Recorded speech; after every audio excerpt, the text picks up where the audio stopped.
This is my true story. I worked my whole life so my son could have everything I never did. I built a home, a business, and a future, all for him. But somewhere along the way, he forgot who helped him stand. One morning, he looked at me with disgust and said words I never thought I'd hear from my own blood. "Clean my toilet, old man." I stood there, silent, holding back tears.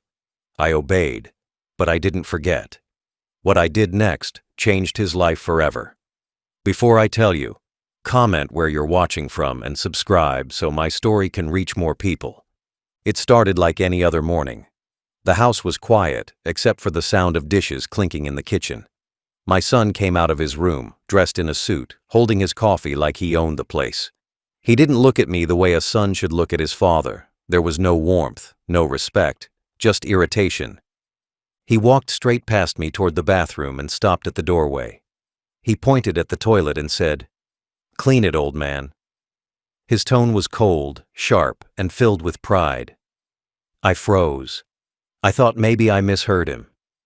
But when he turned around, there was a smirk on his face that told me he meant every word. For a moment, I couldn't move.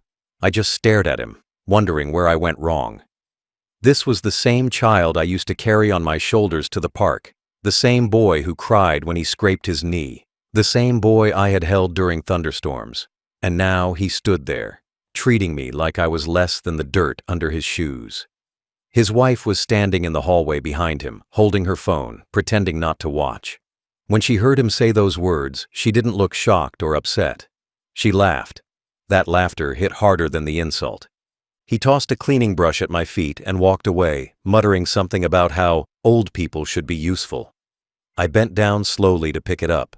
My hands trembled, not from weakness, but from humiliation. I wanted to yell, to remind him who paid for his college, who fed him when he was broke, who gave him the roof over his head. But I didn't. I just stood there, holding that brush like it weighed 100 pounds. The bathroom light buzzed above me. The tiles were cold under my feet. I could hear the faucet dripping, one slow drop at a time, and with each one, I felt something inside me break. I had worked for 40 years, built a small plumbing company from nothing, fixed thousands of toilets in other people's homes, and never once felt degraded. But standing in my own son's house, being told to clean his toilet, that was different. That wasn't work. That was punishment.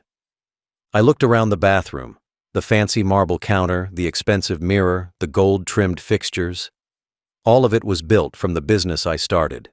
The same business I handed over to him when I retired, thinking he'd carry it forward with pride. Instead, he used it to fund a life that made him forget where he came from. Every part of that house was built on my effort, and now I was being treated like an unwanted guest in it. I didn't clean right away. I stood there for a long time, staring at the reflection in the mirror.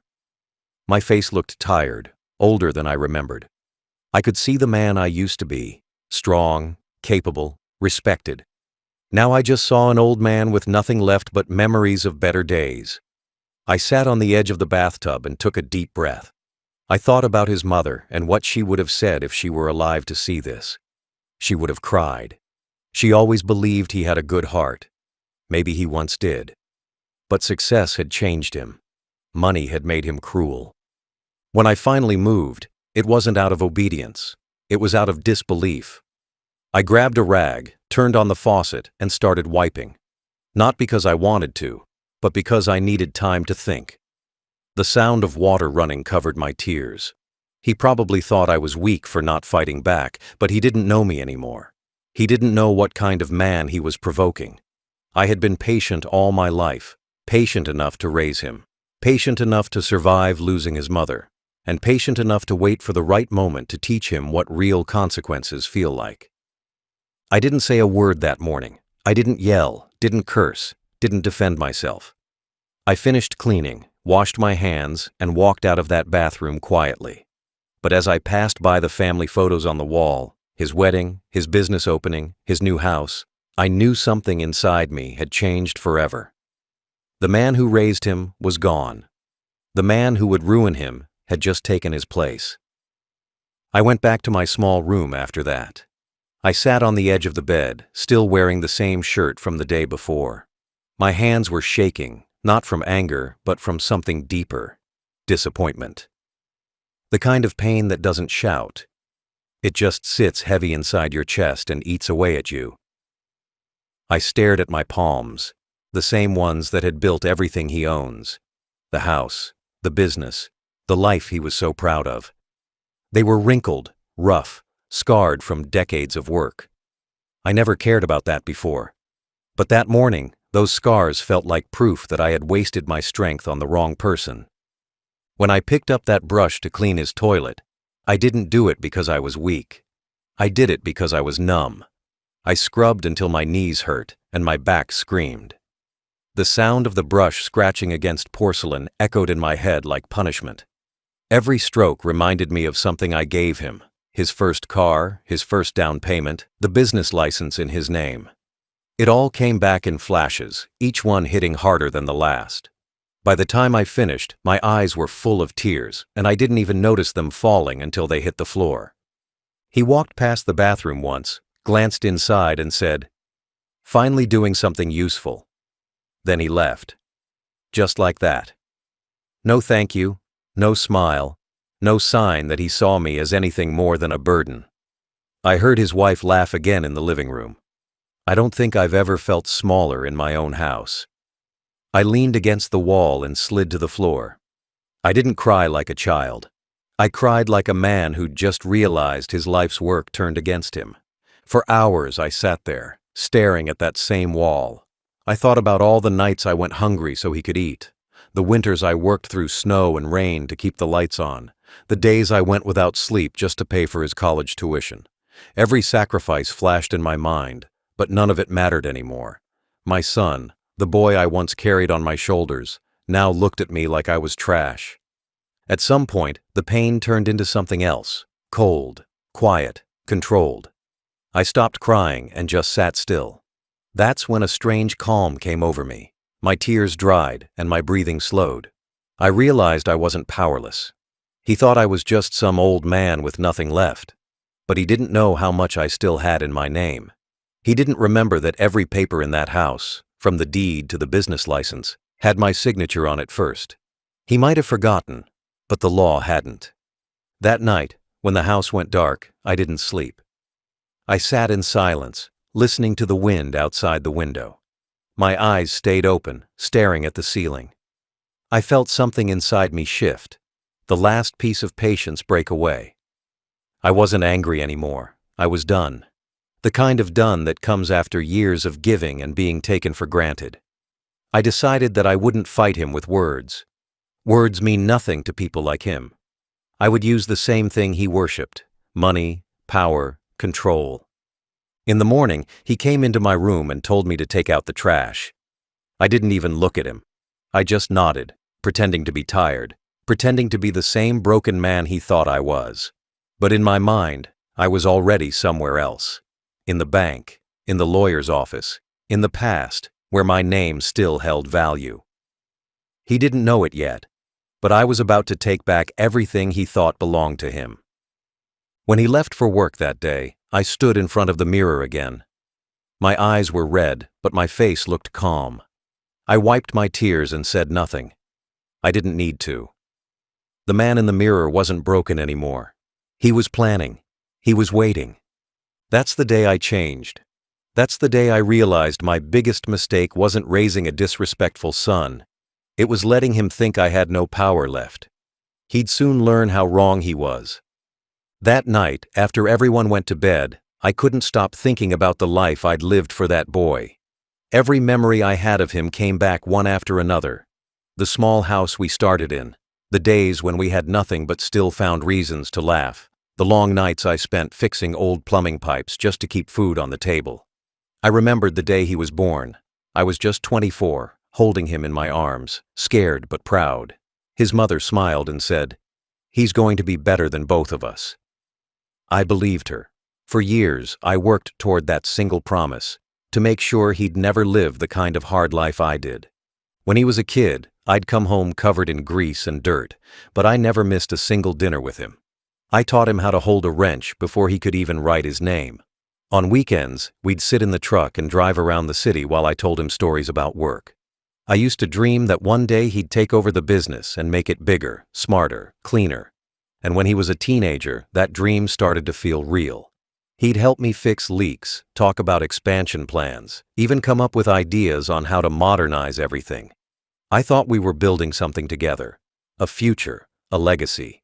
But somewhere along the way, success changed him. After his mother passed away, everything shifted. He became colder, sharper, more focused on showing off than working hard. When he took over the company, I told myself to be proud, that my job as a father was done. But what I didn't realize was that I had handed him everything too soon. I gave him the keys before he learned the value of earning them. The more he gained, the less he respected where it came from. I remembered the day he bought his new house. He called me, not to thank me, but to brag.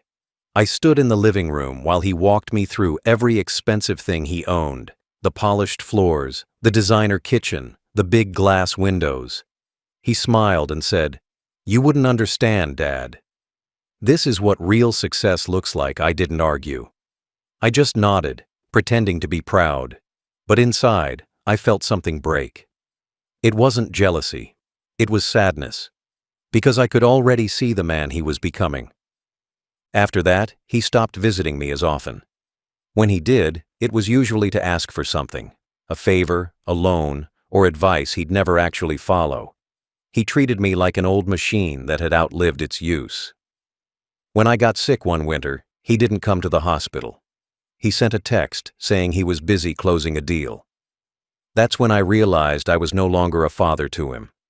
I was just a memory he hadn't erased yet. I tried to understand him. I told myself maybe the world was different now. Maybe young people just cared more about money and success than family. But even that excuse stopped working the day he looked me in the eye and told me to clean his toilet. That wasn't modern life. That was cruelty. That was arrogance built on a foundation I laid. And it made me realize that all those years of love, sacrifice, and work meant nothing to him anymore. I thought about all the times I fixed his mistakes, the debts I paid when he failed his first business venture, the lawyer I hired when he got into trouble, the apartment I bought for him after his first divorce. I gave him everything, and every time I told myself, he'll learn now. But he never did. Instead, he took more, asked more, and gave less. Now looking back, I see how blind I was. I thought being a good father meant always forgiving, always giving, always understanding. But that was my biggest mistake. A good father doesn't just raise his child. He teaches him what it means to respect where he came from. I had done the first part. I had failed the second. When I sat in that bathroom cleaning his toilet, all those years came flooding back. Every sacrifice, every late night, every promise I made to his mother. And all of it ended right there, with a toilet brush in my hand and tears in my eyes. But that was the last time I let him treat me like that. The man he mocked for being old and weak was about to remind him who gave him his empire. And soon, he'd wish he never said those words. That same night, I sat at my desk in the small study room, the one nobody ever entered anymore. The clock on the wall ticked louder than usual, and the old lamp cast a yellow glow over a pile of forgotten papers. My hands were still sore from scrubbing the floor, but I didn't care. I opened the bottom drawer where I kept my old lockbox. Inside it was everything that still tied my name to the life I had built. The property deeds, company ownership documents, bank statements, and business registration files. Dust covered the top of the folder labeled Master Holdings. That name hadn't been spoken in years, not since I handed the reins of my plumbing business to my son. I gave it to him when I retired, thinking I was passing on a legacy. But that night, I realized I had only handed him power he didn't deserve. I sat there, going through each paper slowly. It felt strange touching them again after all these years. The ink was fading, but the names were still clear. My name, on every original file, every registration paper, every account opening form. His name only appeared later, added as a co-owner when he turned 30. I remember doing that to give him control, but I never actually transferred the full rights. He had always thought I did. That was his first mistake, assuming control meant ownership. The more I read, the more calm I felt. My anger started to fade into focus. Every insult, every moment he treated me like I was worthless, all of it pointed me toward one clear thought. I still had the power to change everything. He thought the house was his, the business was his, the cars, the accounts, all his. But the truth sat in front of me in black and white. My name wasn't gone. It was buried under his arrogance. By midnight, I had a plan. It wasn't revenge in the heat of anger. It was something colder, quieter, something a father does when love turns into a lesson. I decided I would take back everything that had my name on it. Not to hurt him, but to remind him that what he disrespected didn't come from nothing.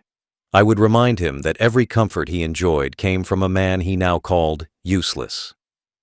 The next morning, I woke early. I waited until he left for work before I called my lawyer, the same man who had been with me since the start of my business nearly 40 years ago. His name was Frank. He sounded surprised to hear my voice after so long. I told him I needed to meet that afternoon. It was urgent. He didn't ask questions. We agreed to meet at his office downtown at 3 p.m. I hung up, took a long shower, and looked at myself in the mirror again. My reflection looked older, but my eyes were sharper. For the first time in years, I felt awake. At the lawyer's office, I explained everything. The insult, the documents, the false assumption of ownership. Frank looked through the papers carefully. When he finished, he leaned back in his chair and said, "You still hold majority control." Those words hit me harder than I expected. Majority control. Two small words that meant everything he owned could be taken back with a single signature. I signed the necessary forms right there. No hesitation. Every share, every property, every account that still bore my name would revert fully to me. When I left that office, the air outside felt different. It wasn't joy I felt. It was peace. I wasn't shouting. I wasn't angry. I wasn't crying anymore. I was just calm. He would never see it coming. That's what made it perfect. I didn't tell anyone. For the next few days, I acted like nothing had happened. I made breakfast, watered the plants, even greeted his wife politely when she walked past me without speaking. He bragged loudly about work calls and business meetings, thinking he was unstoppable. But behind his loud success was a quiet truth. His father was about to turn off the tap that filled his entire life. That week felt long, but I didn't rush. I waited with patience, the same patience that raised him, the same patience that built everything he had. I didn't need revenge that screamed. I needed one that taught. And by the time I was done, he'd understand that the man he humiliated was the same man who gave him everything he owned, and could take it all back just as easily. The next week felt slower than any I can remember. I woke up early each morning, cooked breakfast like I always did, and kept my head down. The house was quiet except for the noise he made. He talked loudly on the phone, bragging to clients about contracts and profits that didn't exist anymore. I kept my eyes on the newspaper and let him talk. Every word he said sounded hollow because I already knew that the company he was so proud of no longer belonged to him. The paperwork was done, the accounts were frozen. He just didn't know it yet. He acted like nothing had changed. He still barked orders, threw his shoes near the door, and demanded things like a king who thought the world revolved around him. His wife followed his lead, always watching me with that half smile, the kind that hides judgment behind politeness. I didn't give them the satisfaction of reacting. Every insult slid right past me. I cleaned, cooked, and stayed silent. But inside, I was counting the days. Each sunrise brought me closer to the moment they'd learn the truth. He invited friends over that week, some business partners, some people he wanted to impress. I stayed in my room most of the time, but I could hear everything. He laughed louder than usual, trying to show off. They talked about deals, cars, vacations, and money like it was air. At one point, I heard my name come up. One of his friends must have asked where I was. My son said, "Oh, the old man's around somewhere. He just doesn't do much anymore." Then they laughed. I sat on the bed, staring at the wall, letting the sound of that laughter burn into me. That was the last time I let his words hurt. After that, they became fuel. At dinner, I served them all like a quiet waiter. None of them said thank you. His wife looked at me and said, "You missed a spot." I nodded and wiped the table again. I wanted them to see a weak old man. I wanted them to think I had accepted my place. The more invisible I looked, the better my plan would work. I wasn't just silent, I was strategic. Silence is the strongest weapon when the other person thinks you've already surrendered. Each night when the lights went out, I'd sit by the window in my room, watching the glow from his office down the hall. He'd be in there on the phone, pacing, shouting about invoices and suppliers. I'd smile quietly, knowing those numbers meant nothing now. I had already transferred every asset, every property, every financial control back into my name. He was living in a house he didn't own, running a company that no longer existed under his control. And all of it looked perfectly normal from the outside.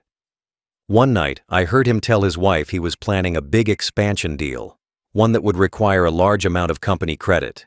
I almost felt sorry for him. He didn't know that by the end of the week, those credit lines would bounce. He'd find out the hard way that his business empire was built on someone else's foundation, mine. I'd been patient all my life, but this time, patience was my revenge. On the 5th day, the first signs appeared. His phone started ringing nonstop. He ignored a few calls, then picked one up and left the room. His tone changed, nervous, uncertain. Later, he stormed into the kitchen, pacing back and forth. "Some system issue," he muttered. "The accounts are frozen." His wife asked if it was serious. He said no, but I could hear the crack in his voice. I didn't say a word. I just poured my tea and walked past him. That night, I slept better than I had in years. For the first time, I didn't feel powerless. I didn't feel humiliated. I felt calm. Not happy, not angry, just steady. The world had balanced itself again. The son who told me to clean his toilet was about to learn what it meant to clean up his own mess. The week ended like it began. Quietly. But under that silence, something huge had shifted. He was still walking around, pretending everything was fine. But I could see it in his eyes. The fear had started. The cracks had formed. And I didn't have to lift a finger or raise my voice. All I had to do was wait. Friday morning came. The air felt heavy in the house, like it knew something was about to happen. My son rushed down the stairs already on the phone, arguing with someone from the bank. His voice was loud, full of panic he was trying to hide. "It's just a system glitch," he said, pacing in circles. His wife stood by the counter, arms crossed, pretending to believe him. I sat at the table drinking my coffee, slow and calm. Every word he spoke reminded me that the trap I had set was working exactly as planned. After he stormed out, I dressed neatly, collared shirt, polished shoes, my old coat. I walked down to the lawyer's office again to finalize everything. The papers were already in motion, but today was the final signature, the one that sealed it all. When I arrived, Frank, my lawyer, had everything prepared. He looked at me and said, "Once you sign this, your son won't be able to touch anything tied to the company, properties, or trusts. Are you sure you want to go through with it?" I didn't hesitate. I said yes. I sat there for a long time after signing, staring at the ink drying on the page. It wasn't joy I felt. It wasn't revenge either. It was justice, quiet, clean, and overdue. For years I had been silent while he used everything I built to feed his ego. Now the scales were even. He'd learn what it felt like to start with nothing, the same way I once did. But this time, he'd have no one to blame. After the meeting, I stopped by the small cafe across the street. I ordered a sandwich and coffee, just like I used to years ago after closing big contracts for my business. The waitress, a kind young woman, smiled and said, "You look like you just won something." I smiled back and said, "I guess you could say that." Then I took my time finishing the meal. I wasn't rushing. I didn't need to. Everything was already done. By the time I got home, his car was parked outside. I could hear him yelling inside before I even reached the door. He was on the phone again, shouting at someone from his company's finance team. "What do you mean the accounts are under review?" he screamed. His wife looked pale. Papers were scattered across the living room floor. Bank statements, letters, legal notices. The panic had finally arrived. He turned to me the moment I walked in. His eyes were wide, full of confusion. "Dad," he said, "something's wrong with the business." I looked at him calmly. "Is it?" I said, pretending not to know. He nodded quickly, desperate. "The accounts, the ownership, even the house, everything's... It's like it's not mine." I didn't answer right away. I just sat down, took off my coat and said, "That's strange." Then I watched as realization started to dawn on his face. He knew. He didn't want to admit it yet, but deep down, he knew. He spent the next few hours on calls, pacing, shouting, trying to find answers. Every time he thought he fixed one problem, another one showed up. By evening, he was sitting on the couch, face pale, eyes blank. His wife was crying quietly. I made myself tea and turned on the radio. The sound of calm music filled the room, a sharp contrast to the chaos in his world. At 7 p.m., my phone buzzed. It was Frank. He said, "It's official. Everything's processed. Your son no longer has any legal ownership of the company, the vehicles, or the properties. The accounts are under your sole authority again." I thanked him, hung up, and looked at my son. He was still staring into space. For a moment, I almost felt sorry for him, but then I remembered the toilet, the brush, and his words. "Do something useful, old man." That's when I realized something. This wasn't just about money or revenge. This was about balance. For years, he thought power came from shouting louder and standing taller. But true power comes from patience, from knowing when to move and when to wait. And I had waited long enough. That night, I went to bed early. I could hear him downstairs, whispering to his wife, his voice cracking for the first time in years. He was afraid, not of losing money, but of facing the truth. Everything he had wasn't really his. It was mine all along, and now it was mine again. I slept peacefully for the first time in a long time. The man who told me to clean his toilet had finally learned what real cleaning felt like, wiping away the mess his pride made. The next morning started quiet, too quiet. Usually, I'd hear him stomping down the hallway, barking orders on his phone before breakfast. But that day, the house was still. When I walked into the kitchen, he was already sitting at the table. His hair was messy, his eyes red from not sleeping.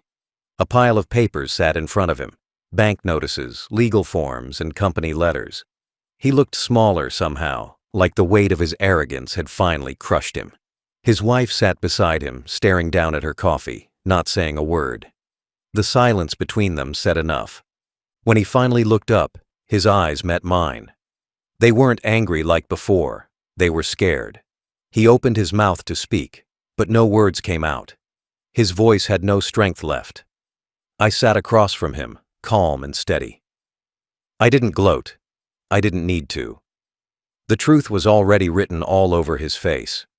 For a few minutes, nobody said anything. The clock ticked. The fridge hummed. The air felt thick, like the house itself knew this was the day everything turned. Finally, he broke the silence. "Dad," he said, his voice barely holding together. "What did you do?" He said it softly, not in anger, but in disbelief. I took a slow sip of coffee before answering. "I cleaned your mess." That was all I said. He frowned, confused at first. Then I saw it hit him.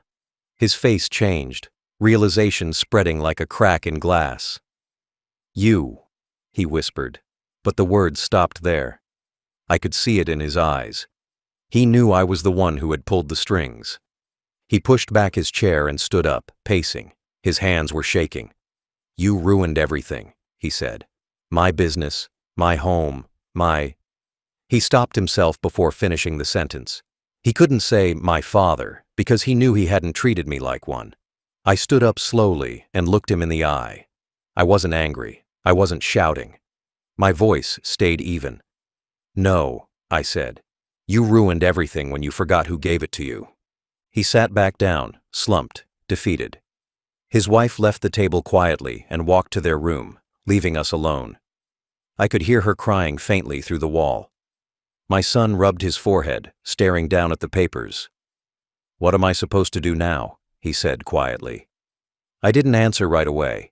I let him sit in his own silence, the same silence I had lived with for years while he mocked me.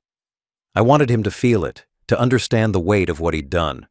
After a long pause, I said, "You'll start again. From the beginning. Like I did." He looked up, eyes full of disbelief. "But how?" he asked. I shrugged. "The same way I built everything you took for granted. With your hands." He lowered his head. There was no fight left in him. The man who once called me useless now sat there like a child who finally realized he wasn't invincible. For the first time in years, I saw something familiar in his face. Not pride, not arrogance, but shame. Real, heavy shame. It wasn't satisfying to see, it was painful. Because even after everything he did, he was still my son. But that's the thing about respect. Once it's gone, it doesn't return easily. It has to be earned again, one small action at a time. He asked me if I would undo what I did, if I could give the business back, reopen the accounts, make things right again. I told him I could. Then I told him I wouldn't. "This is your lesson," I said simply. "You wanted power. Now you'll learn what happens when power forgets its roots." He looked at me, speechless. Then, for the first time, he nodded, not out of agreement, but out of defeat. When he left the room, I stayed seated. I could hear the front door close behind him. The house fell silent again. I finished my coffee and stared out the window. The same sun that rose on the day he disrespected me was shining again, only this time it felt warmer. Not because I'd won, but because I'd taken back my dignity. He didn't come home that night, or the night after. The next time I saw him, weeks later, he looked thinner, quieter, older. The arrogance was gone. Maybe it was life teaching him what I couldn't for all those years. Maybe it was the moment he finally understood that every empire can fall, especially the ones built on disrespect.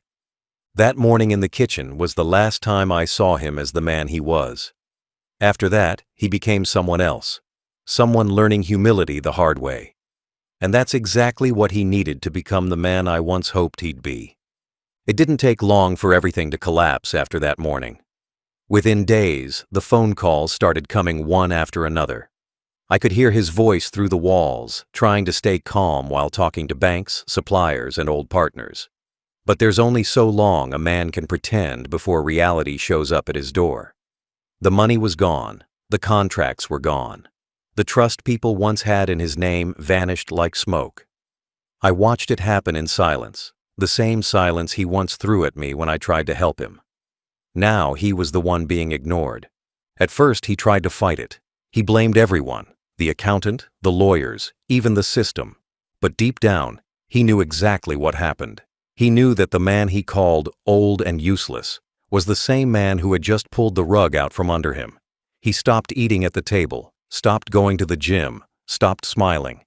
His wife stopped pretending too. Their arguments filled the house, loud enough for the neighbors to hear. She accused him of ruining everything, and she wasn't wrong. A few weeks later, I saw her packing her things. She didn't even look at me on her way out. She just slammed the door, got into her car, and drove away without a word. After that, the house changed. It felt emptier, quieter, colder. My son stayed in his room most of the time, blinds drawn, phone always in his hand. I could tell he was calling people, begging, negotiating, trying to fix what couldn't be fixed. But nobody wanted to talk to him anymore. The same people who once laughed at his jokes now ignored his calls. That's how the world works. Respect doesn't vanish because of bad luck. It vanishes because of bad character. And his character had finally caught up with him. One afternoon I walked past his office. The door was open. He was sitting there with his head in his hands, surrounded by piles of paper. He didn't notice me. I stood there for a few seconds, just watching. Part of me wanted to say something, to offer comfort.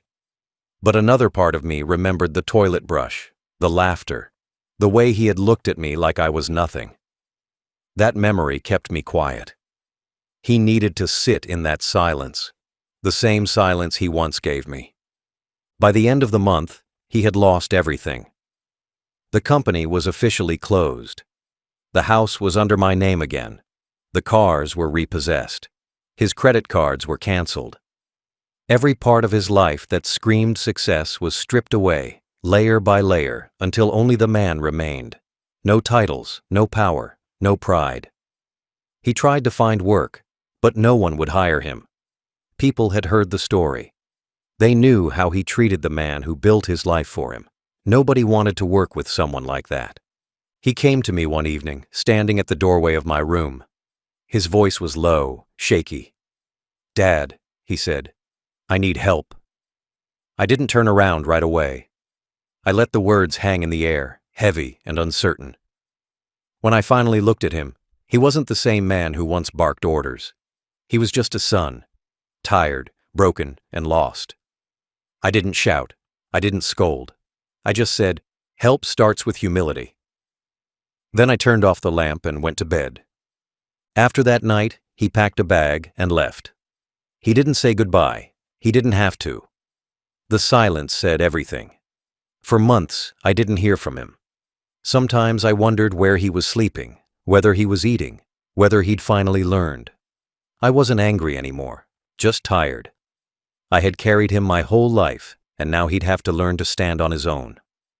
Word got around town fast. People whispered about what happened, how the successful businessman had lost it all, how the old man had taken back everything. Some people called it revenge. I called it balance, because what I did wasn't out of hate, it was out of fairness. He had treated me like dirt, and I had simply shown him what it felt like to live without the foundation I built. Months passed. One day, I saw him walking down the street near the post office. His clothes were worn, his face pale, but there was something different in his eyes, a quietness I hadn't seen in years. He looked at me from a distance, hesitated, then nodded once before walking away. That small nod was enough. It wasn't forgiveness, and it wasn't an apology. But it was something. It was the start of him finally understanding. That's when I knew the fall was complete. He had lost everything, except the chance to change. And maybe, just maybe, that was the only thing I ever wanted him to find. The house was quiet again, just like it used to be before he moved in.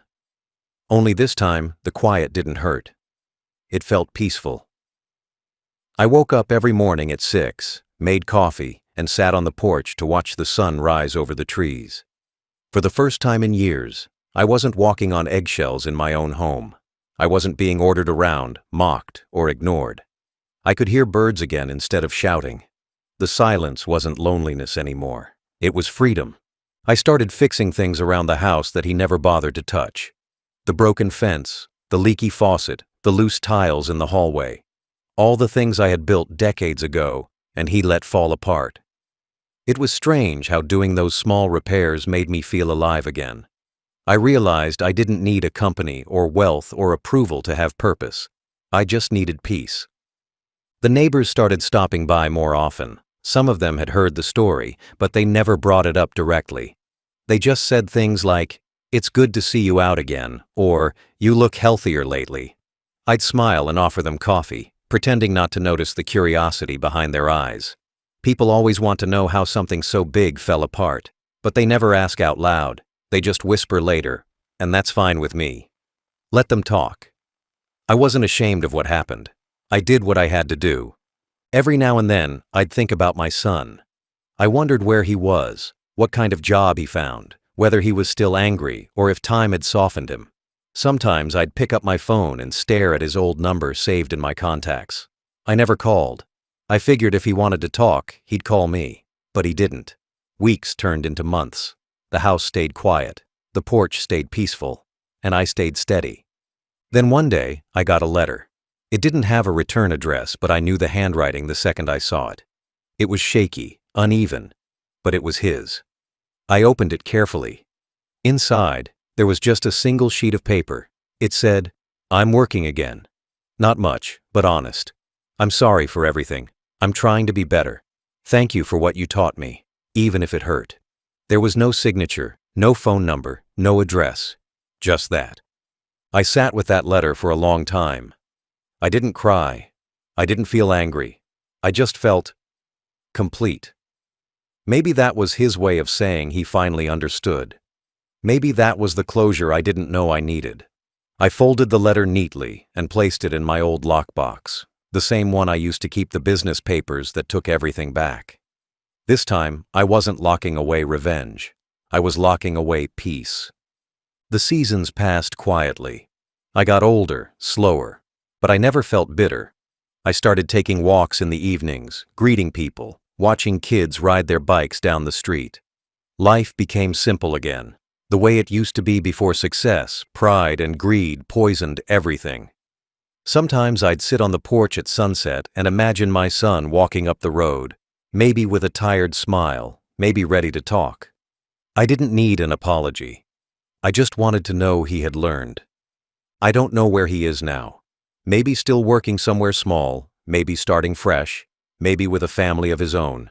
But wherever he is, I hope he finally understands what real wealth looks like.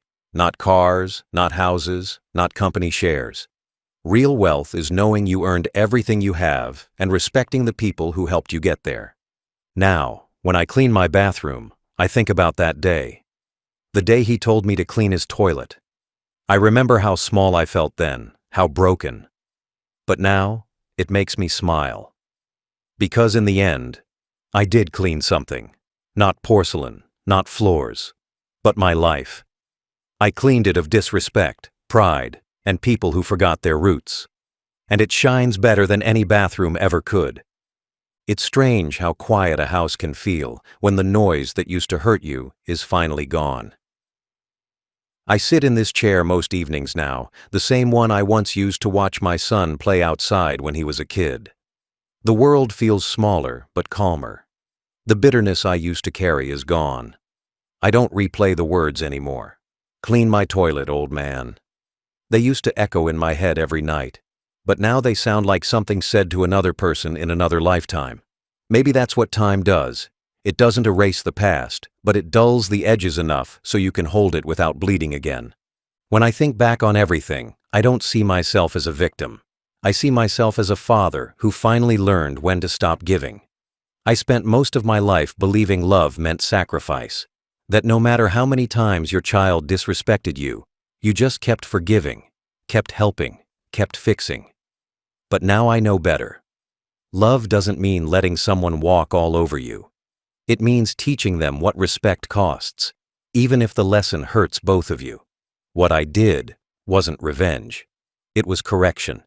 It was a line drawn after years of letting him step over every boundary I had. Sometimes I wonder if I went too far, if taking everything back was cruel. But then I remember the look in his eyes that morning at the table, when he realized the house, the company, the cars. None of it was his anymore. That look wasn't pain. It was realization. The first time in his adult life that he understood what responsibility feels like. That's the moment he started becoming a man again. And if it took me destroying his illusion to rebuild his character, then I can live with that. I've thought about calling him, especially on holidays. I even picked up the phone a few times, but I always put it back down. It's not pride. It's peace. I know he needs time. Time to figure out who he is without the safety net I gave him. A father's job doesn't always end with raising a child. Sometimes it ends with stepping away and letting the world teach what you couldn't. Maybe he'll come back someday. Maybe he won't. Either way, I'll be here, not waiting, but ready. I still keep the business running, smaller now, quieter. I hired 2 apprentices from town, good young men who remind me of how my son used to be before pride took over. I teach them the way I taught him once, about work, honesty, respect. Every time they call me sir, it feels different now. Not because I need the title, but because I earned it again. It reminds me that dignity doesn't come from money or position. It comes from how you live and how you demand to be treated. I don't tell people the full story when they ask about my son. I just say, he's finding his way. That's enough. There's no need to expose his mistakes to strangers.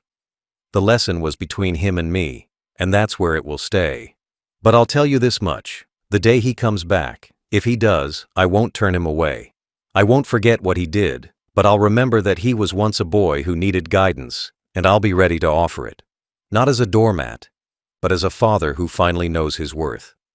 Now, when I look around this house, I don't see ghosts of anger or regret. I see peace. I see survival. I see proof that even when people push you to the ground, you can still stand taller than them by staying calm and choosing your moment. He thought telling me to clean his toilet made me powerless. But all it did was remind me of who really built the foundation under his feet. I took back what was mine, and in doing so, I took back myself. He told me to clean. So I did. I cleaned the mess he made of my trust, my dignity, and our family's name. I cleaned my life until it shined again. He said I was old and useless. But I was the storm he never saw coming.